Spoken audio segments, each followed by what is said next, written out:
एक और एक 11। एक बार की बात है कि बनगिरी के घने जंगल में एक उन्मत्त हाथी ने भारी उत्पात मचा रखा था। वो अपनी ताकत के नशे में चूर होने के कारण किसी को कुछ नहीं समझता था। बनगिरी में ही एक पेड़ पर एक चिड़िया व चिड़े का छोटा सा सुखी संसार था। चिड़िया अंडों पर बैठी नन्हे नन्हे प्यारे बच्चों के निकलने के सुनहरे सपने देखती रहती। एक दिन क्रूर हाथी गरजता चिंघाड़ता पेड़ों को तोड़ता मरोड़ता उसी ओर आया। देखते ही देखते उसने चिड़िया के घोंसले वाला पेड़ भी तोड़ डाला। घोंसला नीचे आ गिरा, अंडे टूट गए और ऊपर से हाथी का पैर उस पर पड़ा। चिड़िया और चिड़ा चीखने चिल्लाने के सिवा और कुछ न कर सके। हाथी के जाने के बाद चिड़िया छाती पीट पीट कर रोने लगी। तभी वहां कठफोड़वी आई। वो चिड़िया की अच्छी मित्र थी। कठफोड़वी ने उनके रोने का कारण पूछा तो चिड़िया ने अपनी सारी कहानी कह डाली।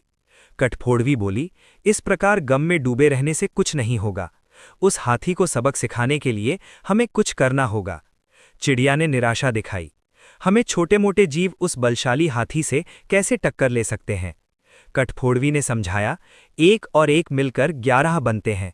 हम अपनी शक्तियां जोड़ेंगे। कैसे? चिड़िया ने पूछा। मेरा एक मित्र वीनाख नामक भंवरा है, हमें उससे सलाह लेना चाहिए। चिड़िया और कठफोड़वी भंवरे से मिली। भंवरा गुनगुनाया, ये तो बहुत बुरा हुआ। मेरा एक मेंढक मित्र है, आओ उससे सहायता मांगे। अब तीनों उस सरोवर के किनारे पहुंचे जहां वो मेंढक रहता था। भंवरे ने सारी समस्या बताई। मेंढक भर्राए स्वर में बोला, आप लोग धैर्य से जरा यहीं मेरी प्रतीक्षा करें, मैं गहरे पानी में बैठकर सोचता हूं। ऐसा कहकर मेंढक जल में कूद गया। आधे घंटे बाद वो पानी से बाहर आया तो उसकी आंखें चमक रही थीं। वो बोला, दोस्तों, उस हत्यारे हाथी को नष्ट करने की मेरे दिमाग में एक बड़ी अच्छी योजना आई है। उसमें सभी का योगदान होगा। मेंढक ने जैसे ही अपनी योजना बताई, सब खुशी से उछल पड़े। योजना सचमुच ही अद्भुत थी। मेंढक ने दोबारा बारी बारी सबको अपना अपना रोल समझाया। कुछ ही दूर वो उन्मत्त हाथी तोड़फोड़ मचाकर वो पेट भरकर कोंपलों वाली शाखाएं खाकर मस्ती में खड़ा झूम रहा था। पहला काम भंवरे का था। वो हाथी के कानों के पास जाकर मधुर राग गुंजाने लगा। राग सुनकर हाथी मस्त होकर आंखें बंद करके झूमने लगा। तभी कठफोड़वी ने अपना काम कर दिखाया।